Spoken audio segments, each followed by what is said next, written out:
క్రీస్తునాథుని యందు ప్రియమైన సహోదరి సహోదరులారా, ఈరోజు మనము సామాన్య కాలంలోని 21వ ఆదివారమును కొనియాడుచున్నాం. ఈరోజు మన ధ్యానాంశము ఎవరు రక్షణ పొందుతారు. ఒక ఆదివారం రోజున భర్త భార్య గుడికి వెళుతూ ఉంటే చూసి, నీవు మన ఇద్దరి కోసం గుడికి వెళ్ళు అని చెప్పాడు. అలా ప్రతి ఆదివారం చెబుతూ ఆయన గుడి మానివేసి ఇంటి దగ్గర కాలక్షేపము చేసేవాడు. పేపర్ చదవటము, బజార్కు వెళ్ళటము, మిత్రులతో కలిసి ఉండటము, ఈ విధముగా కాలయాపన చేసుకునేవాడు. కానీ భార్యను మాత్రం గుడికి వెళ్ళినప్పుడల్లా కూడా ప్రతి ఆదివారము నీ వెళ్ళి మన ఇద్దరి కోసం నువ్వు వెళ్ళమని పంపించేవాడు. ఇద్దరు ఈ భూలోకంలో వారి యొక్క జీవిత కాలాన్ని ముగించుకొని వారు ఈ లోకం విడిచి పైకి వెళ్ళారు. పైకి వెళ్ళిన తర్వాత మోక్ష ద్వారం దగ్గర పేతురుగారు ఉన్నారు. పేతురుగారు వారికి ఎదురుగా వచ్చి వారిని చూశారు. అప్పుడు పేతురుగారు అంటూ ఉన్నారు, ఈ యొక్క పట్టికలో మీ పేర్లు చూశాను, ఇక్కడ మీ భార్య పేరు మాత్రమే ఉన్నది. మీ భార్య మీ ఇద్దరి కోసం చర్చికి వచ్చింది కాబట్టి ఆమెను ఇప్పుడు లోనికి చేరుస్తూ ఉన్నాను అని చెప్పారు. ఆయన బయట నిలబడిపోవలసి వచ్చింది. చాలా ఆశ్చర్యపోయాడు, ముఖం చిన్నబుచ్చుకున్నాడు. ఇది ప్రియమైన సహోదరి సహోదరులారా, ఒకరు రక్షణ పొందారు, ఒకరు పొందలేకపోయారు. అనగా రక్షణ ఎవరు పొందుతారనేది మనము మన జీవితంలో గ్రహించవలసినటువంటి విషయము. ఈరోజు మనం సువార్తలో విన్నాం, యేసు ప్రభు బోధలు చేసుకుంటూ వెళుచున్నటువంటి సమయంలో ఒక అతను యేసు ప్రభుని ప్రశ్న అడిగాడు. ఆయన అడిగినటువంటి ప్రశ్న ఏమనగా, ప్రభు, రక్షణ పొందువారు కొలది మంది మాత్రమేనా అని అడిగినప్పుడు ప్రభు అతనికి సూటిగా సమాధానము చెప్పలేదు. ప్రభు అన్నారు, ఇరుకు మార్గములో ప్రవేశించము అని చెప్పారు. ప్రభు ఎందుకు సూటిగా జవాబు చెప్పలేదు? కొద్దిమందేనా అందరా అని చెప్పలేదు. కొద్దిమంది మని చెప్పినట్లయితే కొందరు రక్షణ పొందుతారు, తక్కిన వారందరికీ రక్షణ దొరకదని చెప్పి చాలామంది నిరుత్సాహపడిపోతారని ఆ యొక్క ప్రభు కొందరని చెప్పలేదు. మరి అందరని కూడా ప్రభు చెప్పలేదు.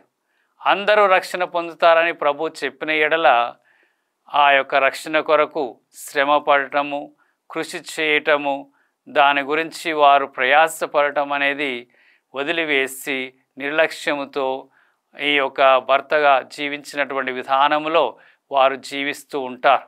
కనుక ప్రభు ఎంతమంది రక్షణ పొందుతారు అని దానికి జవాబు చెప్పలేదు. కానీ ప్రభు చెప్పేటువంటి ఒక మాట బట్టి చూస్తే ఇరుకు మార్గంలో ప్రవేశించుము అనేది మాత్రమే చెప్పారు. దాన్ని బట్టి చూస్తే ఏమిటంటే, మనము ఎంతమంది రక్షణ పొందుతారు, ఎంతమంది పొందలేరు అన్నటువంటి వాదనలు చేసుకుంటూ సమయాన్ని వృధా చేసే బదులు మనము నేను రక్షణ పొందుతానా, నేను రక్షణ అందుకోగలనా, నేను మోక్షం చేరుకోగలనా అని వ్యక్తిగతంగా ఆలోచన చేసుకొని దాని గురించి తన యొక్క జీవితాన్ని ఈ లోకంలో సరి అయినటువంటి విధానంలో సాగిస్తే రక్షణ అందుకోగలుగుతారు. అటువంటి విషయంలో ప్రభు మనల్ని ఈరోజు శ్రద్ధ వహించమని పిలుపునిస్తూ ఉన్నారు. అదేవిధముగా ప్రియమైన సహోదరి సహోదరులారా, ప్రభు ఇచ్చినటువంటి ఒక జవాబును బట్టి ఇరుకు మార్గంలో ప్రవేశింపుడు అని చెప్పినటువంటి ఆ మాటని మనము ఇంకా లోతుగా అర్థం చేసుకోవాలి. ఇరుకు మార్గం అంటే ఏమిటి? ఇరుకు మార్గము అనగా ప్రియమైన సహోదరి సహోదరులారా, అది కష్టతరమైనటువంటి మార్గము అని చెప్పాలి. దానికి ఉదాహరణ యేసు ప్రభువే. యేసు ప్రభువే ఆ యొక్క ఇరుకు మార్గము. ఒక సందర్భంలో ప్రభువు తెలియచేశారు. యోహాను సువార్త 14వ అధ్యాయము 6వ వచనంలో అన్నారు, నేనే మార్గం, నేనే సత్యం, నేనే జీవం, నా మూలమున తప్ప ఎవడనో తండ్రి యొద్దకు రాలేడు అని చెప్పి ప్రభువు పలికి ఉన్నాడు. అనగా యేసే ఆ మార్గము, యేసే ఆ యొక్క ఇరుకు మార్గము, రక్షణ మార్గము. ఆయన చూపించినటువంటి విధానంలో మనం అడుగుజాడల్లో నడుస్తూ ఆయన లాంటి మనము కూడా త్యాగపూరితమైనటువంటి జీవితమును జీవించాలి, సేవాపూరితమైనటువంటి జీవితం జీవించాలి, నిస్వార్థ జీవితం జీవించాలి, ఆయనలాగా దేవుని యొక్క చిత్తానికి కట్టుబడి జీవించాలి, దైవాజ్ఞలను ఆచరించి జీవించాలి. ఏది అయినా ప్రభు యొక్క తండ్రి చిత్తమే జరగాలన్నటువంటి విధానంలో మనం ముందుకు సాగినట్లయితే ఆ తండ్రిని మనం ఒకరోజు చేరుకుంటాం. యేసు మార్గంలో నడవటం వలన దాన్ని మనము ఈరోజు ప్రభు నుండి నేర్చుకుంటాం. కనుక ఈరోజు మనము ఈ ఆదివారం రోజున 2వ పట్టణంలో విన్నట్లుగా హెబ్రీయులకు రాసినటువంటి లేఖ 12వ అధ్యాయము 7వ వచనము మరియు 11వ వచనంలో మనం చదువుకొని ఉన్నాం. క్రమశిక్షణ గురించి మీరు బాధలను భరించవలేను. ఇరుకు మార్గమనగా క్రమశిక్షణ కలిగినటువంటి జీవన విధానము, యేసు విధానము. ఆ దైవ ఆజ్ఞలకు కట్టుబడి జీవించి దాంట్లో కష్టమైన, బాధైన, శ్రమైన ఓర్చుకోవాల్సినటువంటి పని ఉన్నదని ఈ యొక్క వాక్యం ద్వారా ప్రభు మనకు తెలియచేస్తూ ఉన్నారు. క్రమబద్ధమైన జీవితమే ఇరుకు మార్గంలో సాగే జీవితం. మరియు 11వ వచనంలో చెబుతున్నాను, మనము శిక్షింపబడినప్పుడు మనకది దుఃఖకరంగానే తోచును, కానీ సంతోషకరము కాదు. కానీ తదనంతరము అట్టి దండనచే క్రమశిక్షణ పొందిన వారు నీతిమంతమైన జీవితమును బహుమానముగా పొందుదురు. మరి కష్టమైన క్రమశిక్షణ జీవితాన్ని మనం జీవించే సమయంలో అది దుఃఖకరముగా, బాధకరముగా ఉంటుంది, సంతోషకరముగా ఉండదు.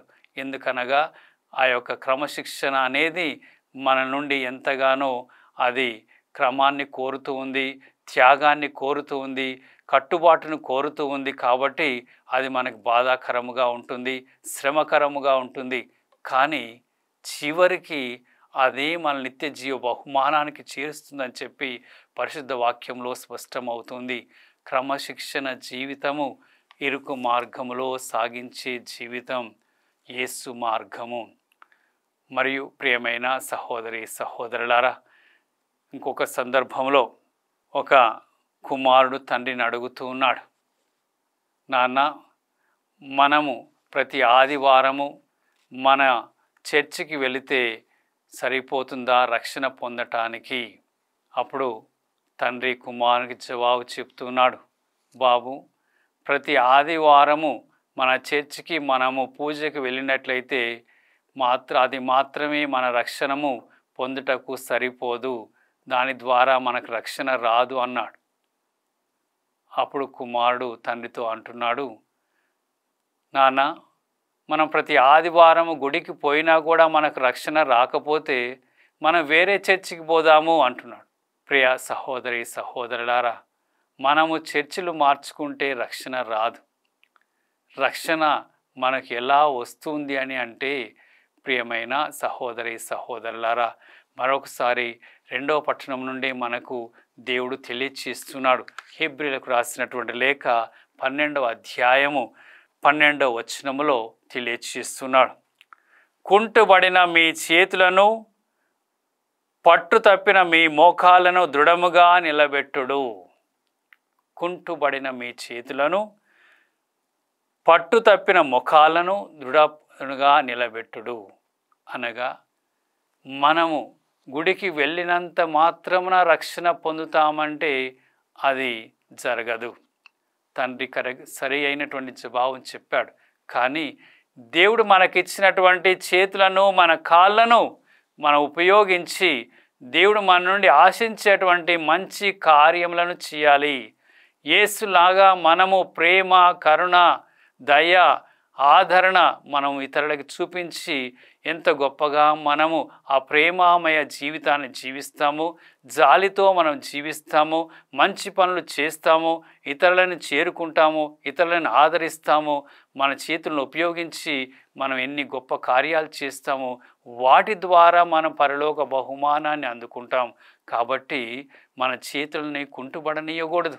మన చేతులు కట్టుకొని జీవిత కాలంలో నేనేమి చేయకుండా కూడా పరలోక రాజ్యాన్ని చేరుతానని మనం ఊహించుకోవటము మనలో జరుగుతున్నటువంటి పొరపాటు.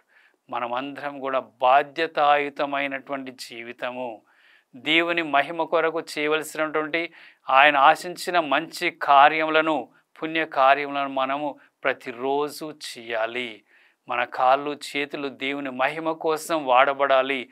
ఎంతగా అవి వాడబడతాయో దేవుని యొక్క కార్యములను, యేసు విధానములో యేసు చూపించినటువంటి ప్రేమను మనం కూడా చూపిస్తూ జీవిస్తామో అప్పుడే మనం ఆ పరలోక రాజ్యాన్ని చేరుకుంటాం. ఈ విధముగా ప్రభు మనకి ఈరోజు చెప్పినటువంటి ఐరుకు మార్గం యొక్క సందేశమే ఆ కష్టమైనటువంటి మార్గము, శ్రమల మార్గము, ప్రభు మార్గము, త్యాగ మార్గము, సేవా మార్గము, ప్రేమ మార్గము. ఈ మార్గాల్ని మనం ఈ లోకంలో జీవించి చివరకు ఆ పరలోక బహుమానమును, రక్షణ భాగ్యమును పొందుటకు ప్రయాసపడదాం. మనకి ఈ మేరకు శక్తిని దయచేయమని ప్రభుని ప్రార్థన చేసుకుంటాం.